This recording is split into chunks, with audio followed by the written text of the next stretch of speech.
நீங்கள் பார்த்து கொண்டிருப்பது ஊடக போராளி கிருபா பிள்ளையின் யூடியூப் சேனல். வணக்கம். இன்று நவம்பர் மாதம் 29ஆம் தேதி 2024 வருடம் கார்த்திகை மாதம் 14ஆம் தேதி.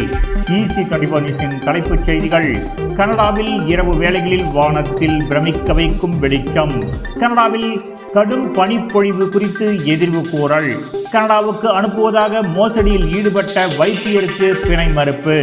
மாவீரர் நாள் நினைவு கூறல் தொடர்பில் கருத்து தெரிவித்தார் அலி சப்ரி.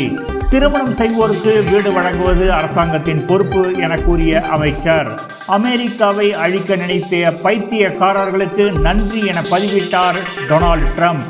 சிறை வாழ்க்கை எப்படி இருந்தது என மனம் திறந்து பேசினார் நடிகை கஸ்தூரி. திருநெல்வேலியை கலக்கிய நடிகர் வேல ராமமூர்த்தி பேத்தி திருமணம். இனி ஈசி 24 விரிவான செய்திகள். எங்கேயும் எப்போதும் எந்நேரமும் இலங்கை, இந்திய, கனேடிய செய்திகளை எம்மியளவும் தவறாமல் உடனுக்குடன் உங்களிடம் சேர்க்கும் ஈசி 24 நியூஸ் இணையதளம் மற்றும் யூடியூப். கனடாவில் நம்பிக்கை மிக்க பிரபலமான தமிழ் செய்தித்தளம். கனேடிய நிகழ்வுகளை வெளிக்கொணரவும் சுவாரஸ்யமான விளம்பரங்களுக்கும் உங்கள் வியாபாரத்தை விரிவாக்கிக் கொள்ள ஈசி 24 நியூஸ் ஊடக போராளி கிருபா பிள்ளையை அழையுங்கள். தொலைபேசி 4164145562 416-414-5562. Email ec24newskiruba@gmail.com. ec24news.com. யூடியூபில் ec24 நியூஸ். ec24 நியூஸ், உங்கள் செய்திகள் எல்லோரிடமும். கனடாவில் உள்ள அல்பர்டா நகரில் இரவு வேளைகளில் வானத்தில் வெளிச்சம் தோன்றுகிறது. காண்போரை பிரமிக்க வைக்கும் இந்த வெளிச்ச தூண்களின் புகைப்படங்கள் சமூக வலைதளங்களில் வைரலாக பரவி வருகின்றன. இது வேற்று கிரக வாசிகளின் செயல் என கருத்து பதிவிட்டு வருகின்றனர். கனடாவில் இதுபோன்ற ஒளி தூண்கள் பெரும்பாலும் குளிர்காலங்களில் அதிகமாக காணப்படுகின்றன. இது இயற்கையாக உருவாகும் ஒரு ஒளியியல் மாயை என்று அறிவியல் ஆய்வாளர்கள் கூறுகின்றனர். கனடாவின் ஒன்டாரியோ மாகாணத்தின் பல பகுதிகளில் கடுமையான பனிப்பொழிவு ஏற்படும் என எதிர்வு கூறப்பட்டுள்ளது. சுற்றுச்சூழல் மற்றும் நீரின் வெப்பநிலை காரணமாக குளங்கள் பனிப்படலத்தினால் மூடப்படக்கூடிய சாத்தியங்கள் காணப்படுவதாக தெரிவிக்கப்படுகிறது. எதிர்வரும் சில தினங்களுக்கு மாகாணத்தில் இவ்வாறு கடுமையான பனிப்பொழிவு நிலையை அவதானிக்க முடியும் என எதிர்வு கூறப்பட்டுள்ளது.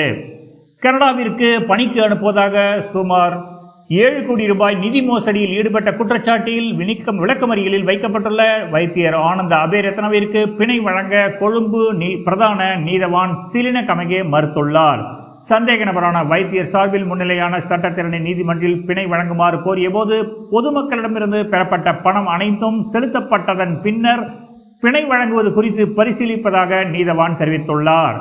பயங்கரவாதத்தை கட்டமைத்த தமிழீழ விடுதலை புலிகள் இயக்கத்தையோ அல்லது அதன் தலைவரையோ போற்றுவது நல்லிணக்கத்தை கட்டியெழுப்பதற்கான முயற்சிகளை நலிவடைய செய்யக்கூடிய அச்சுறுத்தலை கொண்டிருக்கின்றன என்று இலங்கையின் முன்னாள் வெளிவிவகார அமைச்சர் அலி சப்ரி தெரிவித்துள்ளார். வன்முறையை கொண்டாடுவதன் மூலம் அதன் காயங்களிலிருந்து மீள முடியாது. மாறாக புரிந்துணர்வு, சமாதானத்தை கட்டியெழுப்பதற்கான அர்ப்பணிப்பு ஆகியவற்றின் ஊடாகவே அதனை அடைய முடியும். எமது பலமாக திகழக்கூடிய இலங்கையர் என்ற அடையாளத்தை கட்டி எழுப்புவதை முன்னிறுத்து நாம் அனைவரும் ஒன்றிணைந்து பணியாற்றுவோம் என அழைப்பு விடுத்துள்ளார்.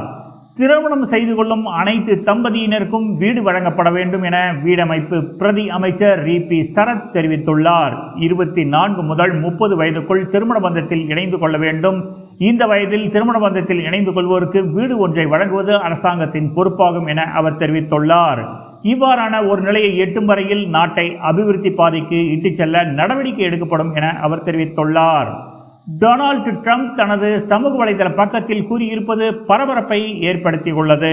அமெரிக்காவை அழிக்க இடதுசாரி பைத்தியக்காரர்கள் கடுமையாக உழைத்தனர்.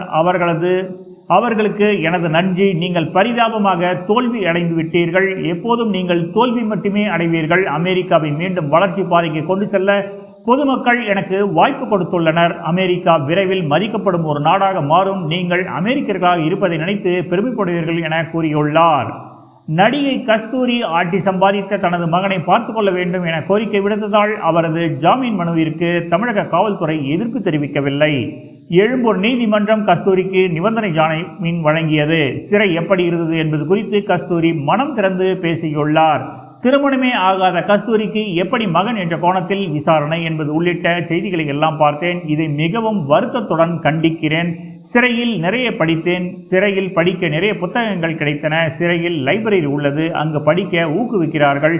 மிகவும் சத்தான உணவை கொடுக்கிறார்கள். தனிமையில் இருந்தபோதுதான் புத்தகங்கள் தான் எனக்கு துணையாக இருந்தன, அவர் தெரிவித்துள்ளார். எதிர்நீச்சல் தொடரில் நடித்ததன் மூலம் அதிக பிரபலமானவர் நடிகர் வேல ராமமூர்த்தி.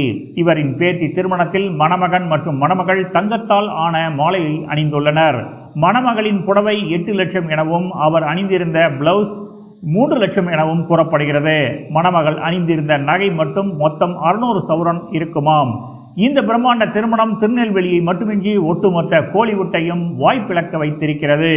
மேலும் இந்திய செய்திகள், கனடிய செய்திகள் மற்றும் சினிமா செய்திகளுக்கு எங்களுடன் தொடர்ந்து இணைந்திருங்கள்.